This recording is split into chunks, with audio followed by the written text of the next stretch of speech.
Look at the weather. It's beautiful here. Non-stop rain. Oh, man, it is a blazer out there. It's cold and it's shivery. It is cold. Really coming down here. I really enjoy your weather reports. From the All Indiana Podcast Network, we're talking weather in a whole new way. From historical events to what's coming up, plus weather news, science, safety, fun facts, and more. I like where this is going. This is Weather Weekly. Weather Weekly with Wish TV Storm Track 8 meteorologist Marcus Bailey. It is episode 89, Weather Weekly. Good to be with you here. We're doing this one a little bit earlier, and this is going to be an interesting week because we're probably going to do a few podcasts because we've got a lot going on. But I figured this would be a good one to do here early in the week with some cool science stuff. Not necessarily weather-related, but science stuff that will be happening. I'm recording this on Monday.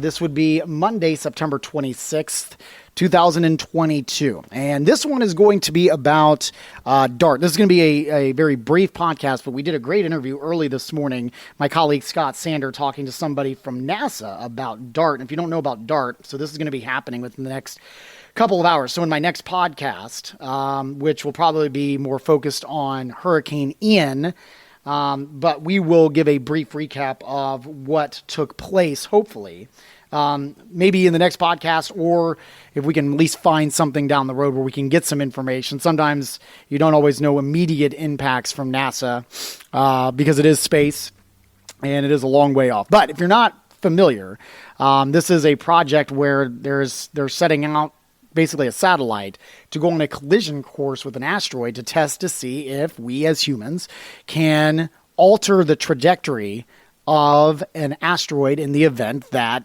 there was to be a threat to our civilization here. So, very movie-like stuff. But I mean, it's something that probably plays in the back of people's minds, especially at NASA, where they deal with space stuff every day and they're monitoring that kind of stuff. So, very interesting interview that we had early this morning. It only lasts about 4 or 5 minutes. We'll talk about that next here on Weather Weekly. It is episode 89, Weather Weekly here, doing a special one, releasing on a Monday, because something cool that's happening tonight. If you're listening to this, if you get updates and you listen to this immediately. If not, this is going to be kind of after the fact, but you may not know about it, or you wanted to get more info. Maybe you missed an interview about this. So the reason why I'm doing this is not necessarily weather related, but I thought it was really cool because I'm a science nerd. There's a mission going on this Monday evening. I'm recording it. So on the 26th at 6 p.m. I'm sorry.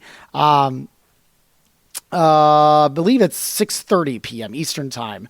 NASA is going to deliberately slam into an asteroid.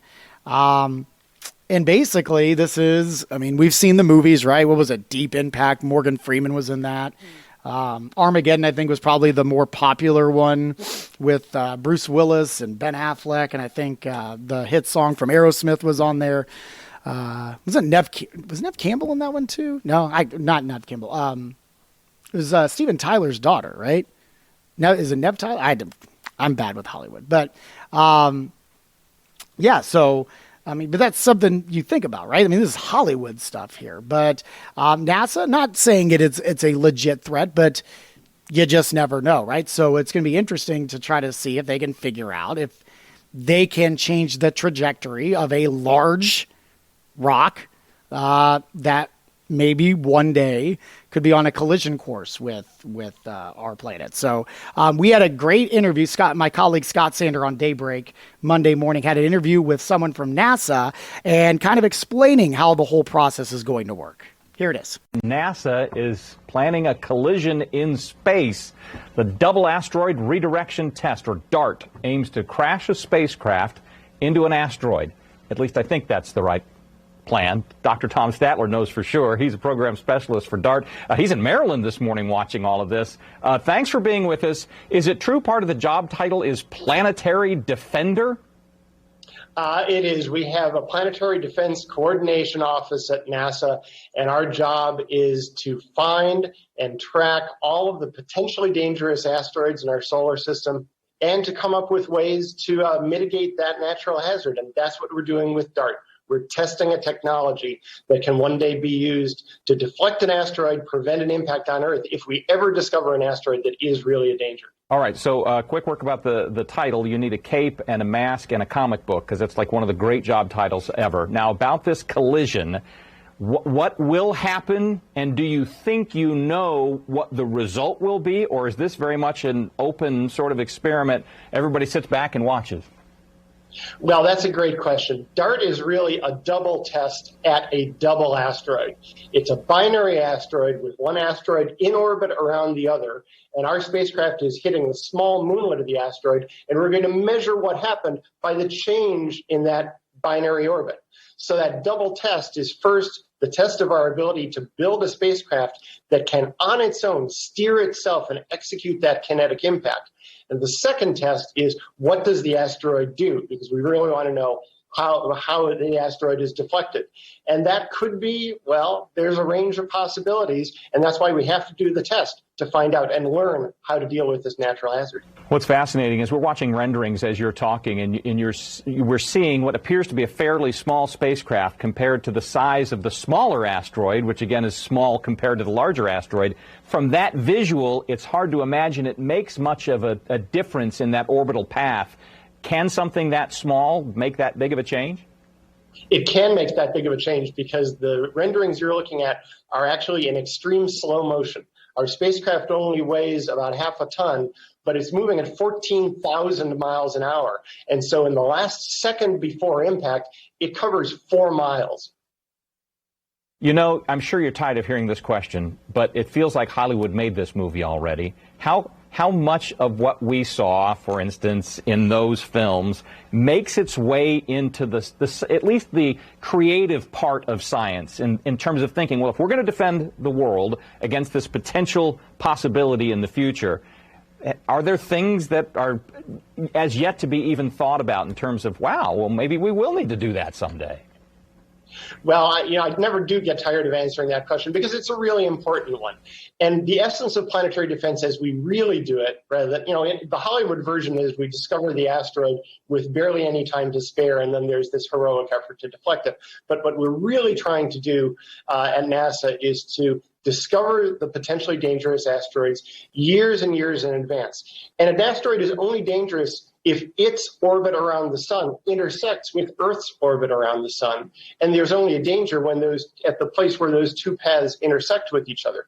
So we're trying to find the asteroids that can have that intersection, project forward and predict those collisions, and then learn how to give an asteroid a nudge, not to destroy it, but just to move it enough that it misses that collision point. That's how we defend the Earth. And that begs the question that if Hollywood were doing a sequel would certainly mind, and that is, can you create a problem by doing this? In other words, spinning it slightly off its planned course, could you create a crisis for the Earth? So in the case of DART, the asteroid that we're doing the test on is not dangerous, and there's absolutely nothing that we can do to it that would make it dangerous. But in some hypothetical future example where we've discovered a new asteroid and we have to figure out how to deflect it, that's one of the things that we would be looking at very, very carefully as we design the mission to do it. We have to make sure that we don't make matters worse, whatever we do. Planetary defender and specialist for DART, Dr. Tom Statler. This has been fascinating, and we'll be watching along with you and the rest of the world to see what DART does. Thank you, sir.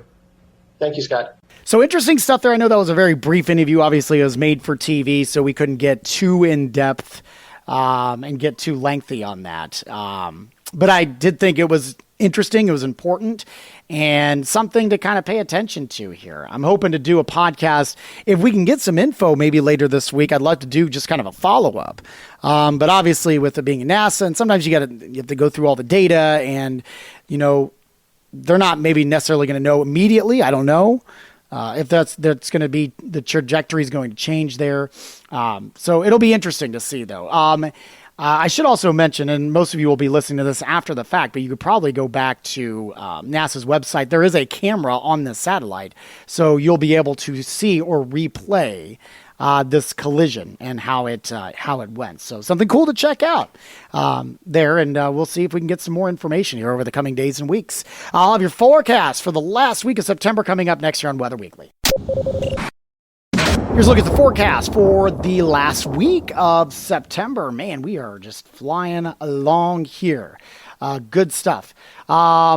Pretty fall-like. And if you like kind of like an early-ish to mid-fall feel, and what I mean by that is pretty cool, crisp, if not a little bit chilly mornings. And then more comfortable afternoons. This is the forecast for you. This is going to be some good stuff here. Through the rest of this week here. Quiet weather, mid-60s, maybe some overnight lows in the 40s, especially Tuesday morning and maybe Wednesday morning as well. I think we're mid-60s all the way through Thursday. Lower 70s then return for Friday. Looks like a decent little warm-up as we head into the weekend. I've got mid-70s potentially by next Sunday, so that'd be a little bit above average as you start rolling into the end of the month here and getting ready to gear up for the month of October. I don't see a significant cool down. It looks like by the 6th or 7th, we're still kind of hovering around that 70-degree mark. You do have overnight lows mid to upper 40s, so that's not bad. So looking pretty decent there. And again, I don't have any significant issues. We're keeping an eye on Ian, and I'm going to have a podcast about that probably by Wednesday. I want to wait as long as we possibly can before we start seeing some impacts to the Gulf Coast. But we'll do an update on that. Does not look like Ian is going to have a direct impact to the Midwest. There were some models that were hinting that maybe a few bands could sneak up into southern Indiana, but just I don't think that's going to be happening right now. But we'll keep you updated on that. So it looks like we're pretty quiet, pretty dry. A lot of farmers are out harvesting, so not necessarily the worst thing in the world here for the next week, 7 to 10 days. Looking fairly quiet. Thanks so much for jumping on this early podcast here on a Monday. I'm recording this and uploading immediately, so if you're listening here on a Monday, we appreciate it. And if you are listening past the fact, we've probably already had all of this DART stuff going on. Hopefully it worked out well, and we'll give you an update on the progress and how everything worked out with that, hopefully in a podcast released soon. While you're here, make sure to check out all the other great podcasts, part of the All Indiana Podcast Network. Have a great week, and God bless. Discover more from Storm Track 8 Weather and Wish TV. Online at wishtv.com and when you follow Wish TV on Facebook. Plus, be sure to check out more great podcasts from the All Indiana Podcast Network now at allindianapodcastnetwork.com.